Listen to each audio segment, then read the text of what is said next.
You're listening to Bold Calling, a podcast presented by Orem, where every episode we're bringing on the biggest and brightest minds in the tech and sales industries for a discussion about their biggest challenges and the unique ways they're working to solve them.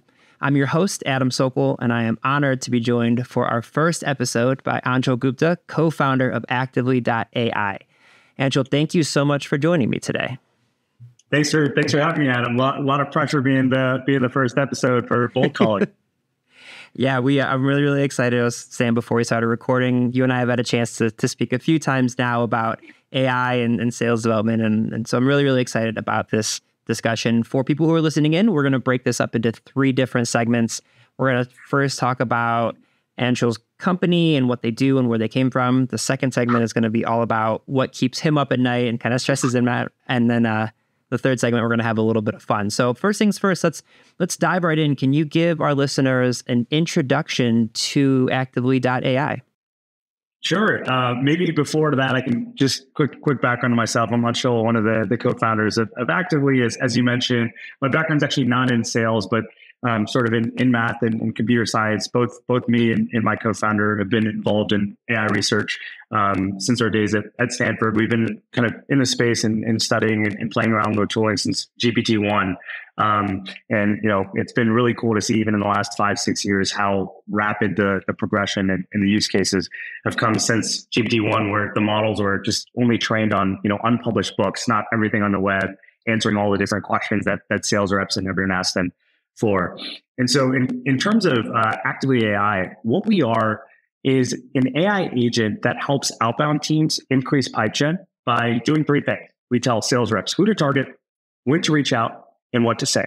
And the problem that we see across every company today is that prospectors, whether SDRs or AEs, they're wasting almost 15, 20 hours a week figuring out, as I mentioned, which account should I be focusing on today? Who are the best people there? Are they still at the company? Have any new ones joined? Were there any prior interactions or conversations with those folks? And ultimately developing a point of view on that account and then crafting that first personalized email.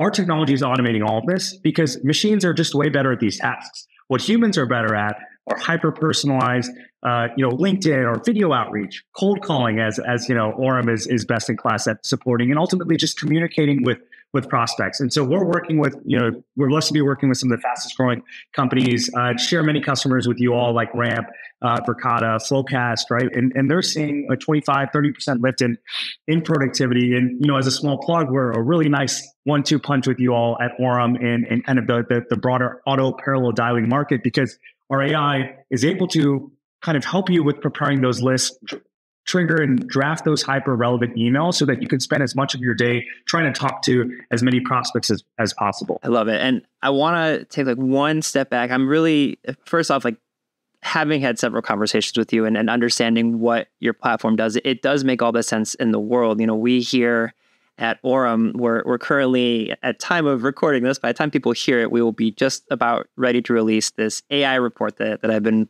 tirelessly working on for a few months now. And that one of the things we've discovered is exactly what you said, is sales reps spend 15, 20, 25 hours on pre-call research and then all the follow-up. And it's so time-consuming. It takes away their ability to actively sell. There was a Salesforce report last year that said sellers spend 27% of their time actually selling. So giving them all that time back to be much more active in, like you said, the things that humans are good at, of communicating, building relationships, that is so pivotal. But I want to ask, what led you guys down that path to wanting to focus on this? Like you said, you don't originally come from a sales background, and from a sales standpoint, AI can feel very new for a lot of the people, but it's really not. It's been around for a while now. But what led you and your co-founders to say, okay, we have all this information and all this knowledge and experience with AI, and we can see that it's growing, and where we think it's going to grow is in the sales space? What led you down that path? It's a really good question. So the direct answer is, we were when we were starting the company, we were what are the best applications of kind of AI? We went really broad. We kind of worked with sports teams, hedge funds, you name it. And, in college, I was a nerd. And so I was on the college debate team, and my debate partner as a freshman, he was a senior, ended up going on to become a demand generation director and leading kind of like an automated outbound team at Mercado, which is, once again, one of our mutual customers. And so that was our first foray exposure to, mentioned they were facing this problem in terms of every single day, which accounts, which context to focus on.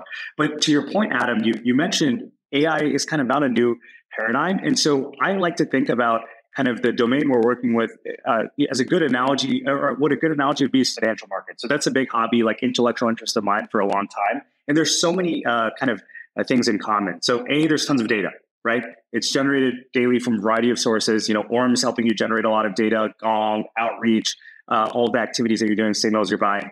And then both in sales and the financial markets, because the stakes are so high, and any improvements in models or decisions means more money, more pipeline, more dollars. Everybody's looking for an edge. Everybody's looking for alpha, right? And so that means it's really fast moving. There's a lot of sharp minds in it, and it's really incentive aligned. And then the last thing, and you probably see this all the time on LinkedIn, is anytime people find novel ideas or techniques that work really well in our kind of performing well, they become commoditized really, really quickly. And then it actually has the reverse effect of, in finance, they call it arbitraging away kind of your edge or your alpha because of that herd mentality where everyone follows. And so it's this really fast moving dynamic space that's similar to kind of other markets or other practices, and that has the benefit of a lot of data and a lot of unstructured data. So that's why, we were really, really excited about the problem space here. I am, you mentioned being a nerd. One of the things that I am nerdy in is sports and thinking about analytics. Like, I so desperately am fighting the urge to go down a tangent with you about like the analytics of baseball and basketball, and like people understanding now that like 3-pointers are inherently more valuable than 2-pointers. And so now teams are shooting like 40 and 50 of them a game. And like from baseball standpoint, like launch angle and people being like, we'll sacrifice strikeouts because home runs are more valuable. And as soon as everyone starts doing that, it is finding those little edges. And it is really interesting to me when you think about the sales space, like you said, as soon as something comes out that feels like it's revolutionary, and very much is, once everyone uses it, it kind of stops being revolutionary. And I guess for you guys, and this may kind of get slightly into our second segment in a little bit, but like from a understanding an AI standpoint, the way with which the speed with which everything moves, how do you guys think about like staying ahead, like continuing to be able to provide that edge to the organizations you're working with? It's a great question, and it often comes up in conversations. I love using this example because I think it shows how quickly the edge gets eliminated. So a big topic right now in the sales space is sort of AI email personalization, right? And one of the kind of innovations that people have been working on is using different tools that can help you like personalize the first line at scale and send it out, right? And in the first couple of times, like I would get emails saying, hey, Anshul, I saw you grew up in Atlanta. I saw you live in NYC. I saw you went to Stanford. Or Adam, hey, I saw you live in Cleveland. How about the Cavaliers? And the first couple of times I actually replied to all those emails because I'm like, oh, wow, someone took their time to do the research for me. But now, I tell prospects, I'm like, or some of our customers, like, just go to your spam, search which university you went to. Right. And you're gonna see so many different emails and saying, oh my God, congrats on, did you ever visit this restaurant near XYZ campus? And so that's sort of the kind of example I like giving, because the first couple of times it's dope. And now it's just laziness at scale, right? Effectively being applied. And so to the heart of your question, it's like, where's there opportunity, or how do you think about it? Backing out, like I think the opportunity to me, of course, the technology shift, like I'm not going to tell you anything new about how cool, GPT, AI, all those developments are. But I think the really cool thing that you and I and some of your colleagues have talked about is the mindset shift that's actually happening, right? And so right now we're so used to like really awesome sophistication using consumer apps or in our personal lives, right? We're like our TikTok, Instagram feeds are hyper optimized. We're getting crazy relevant ad recommendations. You can have AI agents that are like booking restaurant reservations or plane tickets for you, right? But there's always been a lag in delta in sophistication in the enterprise world, right? Easy example, compare like the load times of like your Instagram reels to a Salesforce report, right? There's a huge difference in wait times there, right? And so the really cool shift right now is that people are now applying the same expectations to the business world, where they're looking really closely at where there's room for crazy efficiency gains. So some of our mutual customers, I know the Orm team has heard this in conversations. They're actually sitting down and sitting with their reps for the whole week, multiple weeks in doing entire teardown process of where SDRs and account executives day to day, hour by hour are spending their time, which parts can be automated. And so the result of this exercise is like you're able to get a really clear list about what are the biggest pain points. And that allows you to stay away from the fads because you've done the analysis of where is the time being spent. And so that's kind of what gives us confidence. I know that was a long answer to your question. I love that answer. And to your point, people who are familiar with Orem are probably familiar with one of our kind of founding sellers, Terry Hussein. He talks about business mapping, which is exactly what you're talking about is like, and he literally says, he's like, I guarantee you, he was on a podcast recently with someone. He's like, I guarantee you your organization, 99% of you have not done this because you're right. It is. I'm really proud of the customer success and account executives we have here because they do sit down with our customers and do this business mapping because it does take a long time. Like I've been on customer visits where we spent multiple days just sitting with reps and it can feel a little bit awkward. You're like sitting over their shoulder being like, okay, and now what are you doing? And now, but it is so valuable because once you understand like, oh, good Lord, our team is spending, 18 hours each every week building out call task reports. Maybe we just need to bring an ops person in who can take care of all of that, or we need to find a way to automate it. Yeah, it is so important. And once you have that ability, once you have that information, you can then take it and actually do something with it. And understanding that you are helping organizations do things much quicker and inherently, like the first time I saw what you guys do, it like clicked. Like it wasn't like I didn't need someone to describe it to me. I was like, oh, good Lord, this is exactly what people need. But thinking through that, what is the kind of thing that keeps you up at night? Like what is stressing you out from a job standpoint that you're actively working to address? Yeah, it's a really good question. I guess from a job, I was going to say from a non-job standpoint, it's the NBA playoffs. We can talk about that after if you would like. Up at night. And my Hawks are unfortunately out of the race, but the Cavs still look like they have some fight. But on the job side, I really think it's less kind of fear or stress. It's more excitement in kind of determining where you want to spend sort of cycles in effort on, right? And so going back to that mind shift thing, the thing that's really exciting to me is that, coming out of the teardown process and like the fact that, as you just mentioned, our software can do a lot of, can eat into the workflow layer and kind of do actions on behalf of teams, both like Copilot or Autopilot. I think the really interesting paradigm shift is that companies are now starting to evaluate like software and technology and headcount costs in the same pool rather than in disparate pools. And so in the past, right, like if you only had a $200,000 tech budget, a $50,000, $20,000 purchase is going to be heavily scrutinized, right? But it's now technology has the ability to kind of produce crazy efficiency gains. Like, with Orem, you can 5x the number of dials you were able to do before, right? And you can now kind of do with this fewer number of people the same work output of multiple folks. The paradigm shift is now such that it's just about what are the total number of kind of costs that you have and what are the pipeline goals you have to drive. And it's less of like, okay, well, we can only allocate this much here and this much there. And so I think that paradigm shift is actually really exciting. But then kind of the question that you ask is, okay, well, with all of this shift in sort of dynamism going on, how do you fit in alongside that picture? And the big challenge that we always are kind of thinking about is, well, what problem do Orem and Actively help solve? We help increase mostly outbound, right? Pipeline generation, drive that more consistently and increase that. But that's an evergreen challenge, right? Because there's so many different ways that you could tackle it. You guys are tackling it one way, we're tackling it in a complementary way, but there's also all these other ways that you can go at that, whether it's investing in third-party signals, making your models better, automation, you name it. And so I think that's the big question, which is where do you spend kind of additional time when you have an evergreen sort of challenge that you're working on solving? And it really comes back to what we talked about earlier, which is staying really close to the customer and the users and doing that kind of business mapping to understand, what are the problems today and how are they going to evolve when, your technology inevitably makes an effect, right? Or the dynamics of the market change. And so that's the big one for me. I'm sure it's probably a similar one for no, Warren it's too. really interesting. So because of the first episode, I can kind of expound a little bit on my own background because people won't have known it yet. I've been in content marketing for 15 years, and one of my first CEOs came from a PR standpoint, and he would always talk to me when we were building on a piece of content. You talk about triage. He'd be like, "Yeah, it's like, yeah, I'm doing, for people who are listening to the podcast, I'm making like the reverse triangle."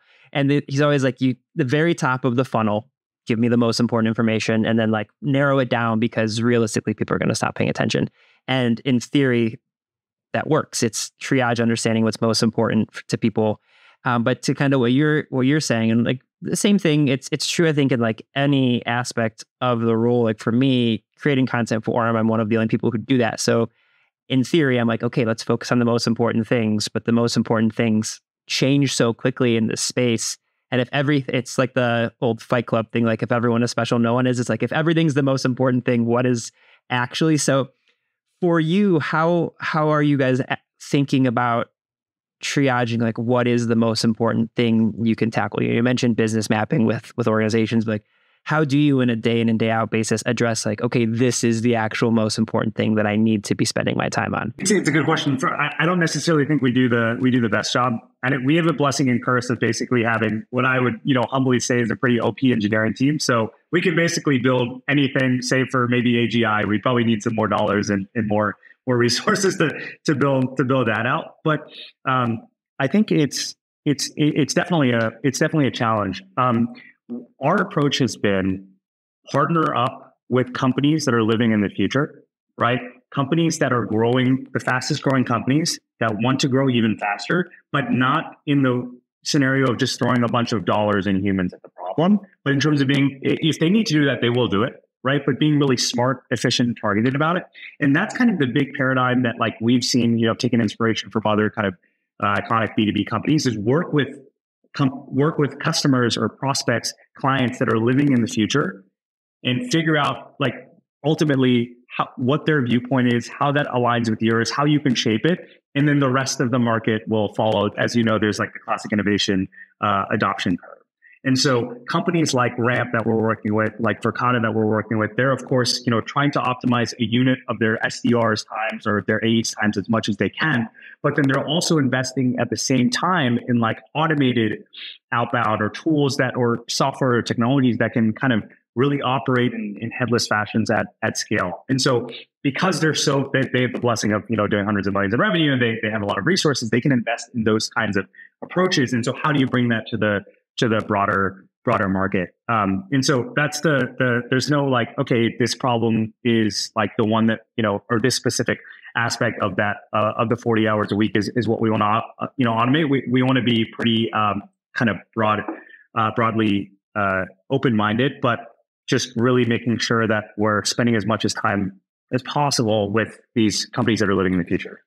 I think the way that you would address that makes so much sense because you're right. It's people, organizations are realizing now that doubling your pipeline, doubling your revenue doesn't just mean double the people that you have. It's understanding what are the ways to automate the things that are taking forever and optimize the ability of your sales reps. Well, and I think the absolute best organizations that are doing this aren't just like optimizing their sales reps' capabilities, because I think what people a lot of times think about is, oh, I can 5x the productivity of our top producers. That's great. But they don't think about like, are the tools I'm giving them going to also lead to burnout? Are they going to like exhaust them? Which is why I love what you guys do. And I'm so proud of what we do here at Orem, because when people initially see like, oh, I was making 50 calls and now I'm making 300 calls in a day, that's exhausting. That's so many conversations. It's like, no, watch how it works. Understand that it's also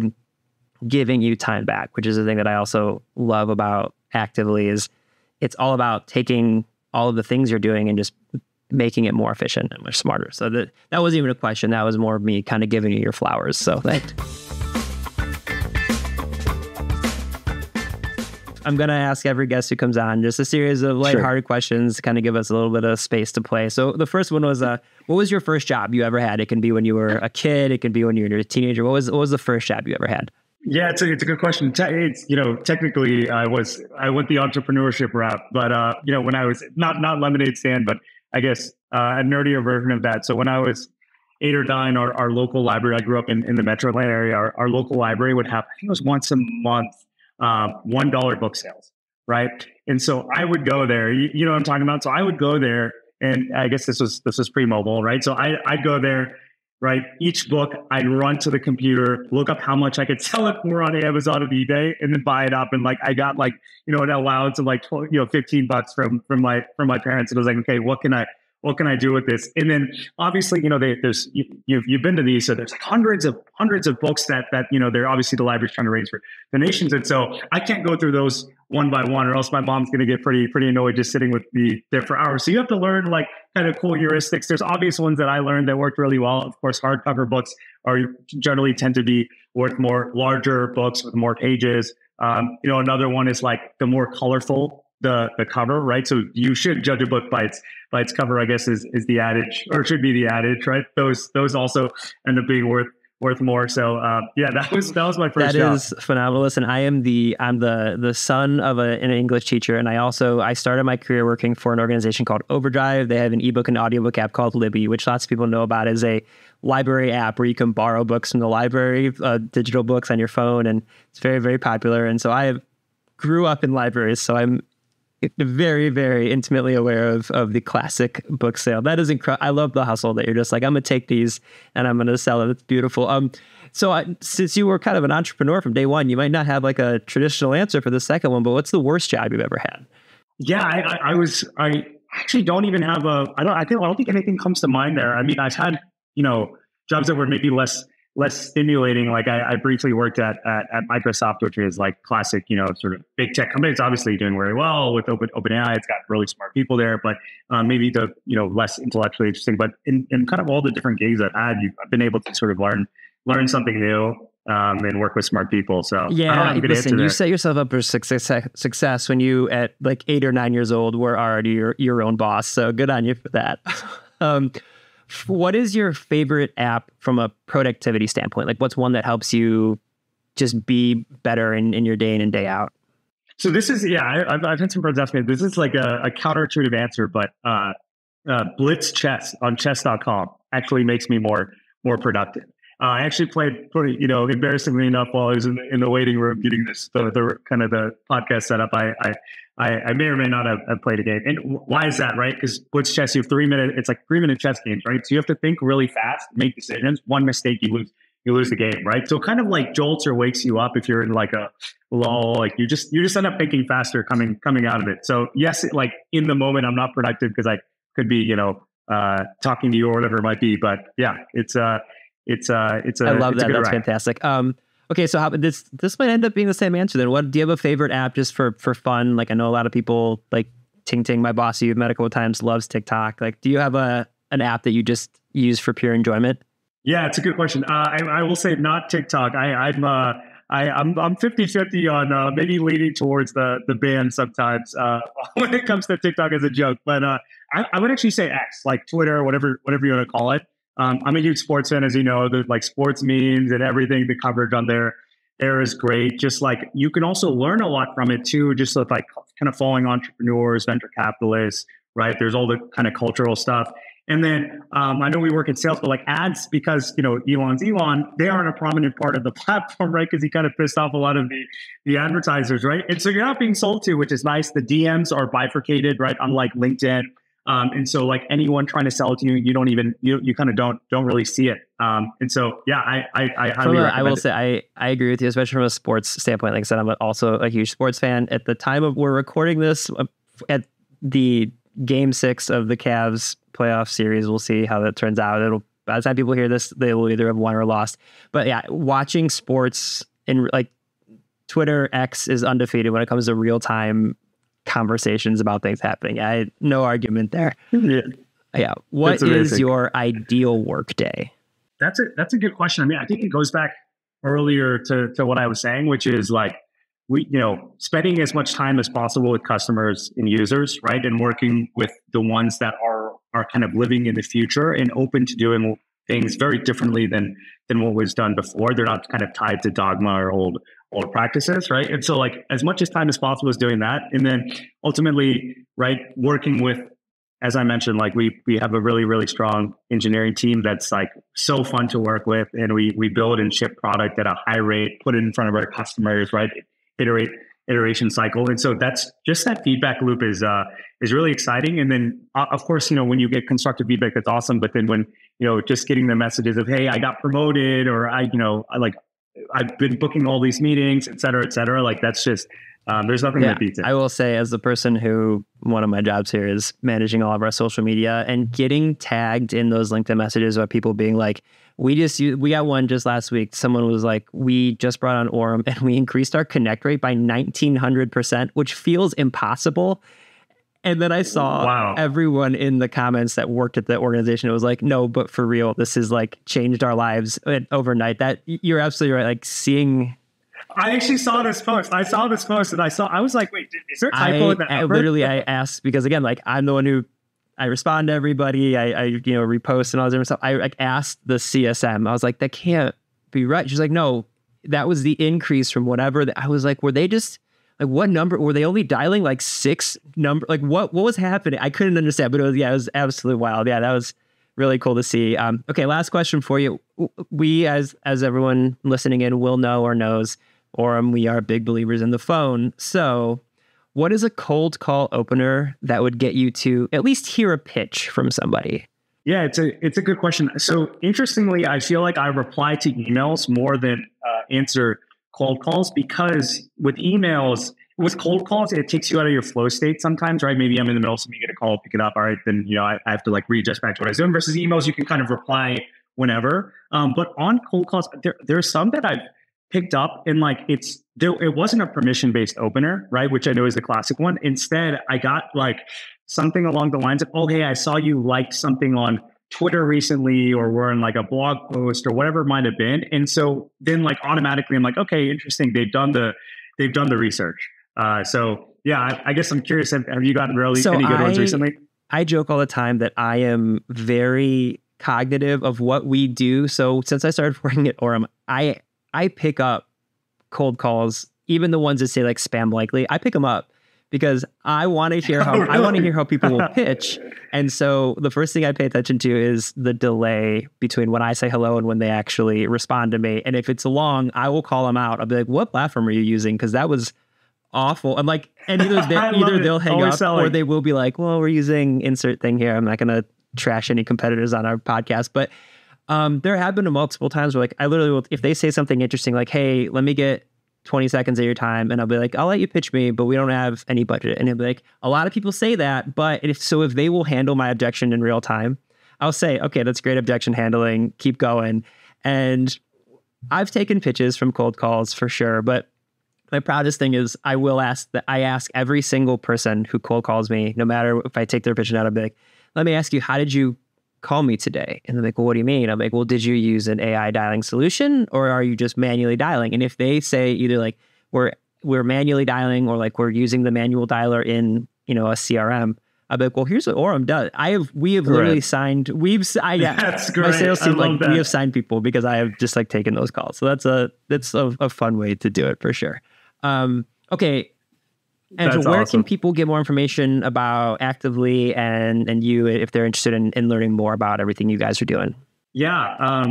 Obviously www.actively.ai. We were early enough to not have to pay a premium for the .ai. LinkedIn. You can try to, I don't know if my phone number is accurate on Zoom info, but you could try to give me a cold call and see if that works as well. But we're around. We're easy to and easy I will access. put the organization and Anshul's LinkedIn in the show notes. I'm not going to put his phone number in the show notes. I'm not going to make it that easy for everybody. But really, really appreciate you joining me. Thank you so much for the time. Thank you for being the first guest on the show. This was a blast. Awesome. Yeah. Thanks for having me, Adam.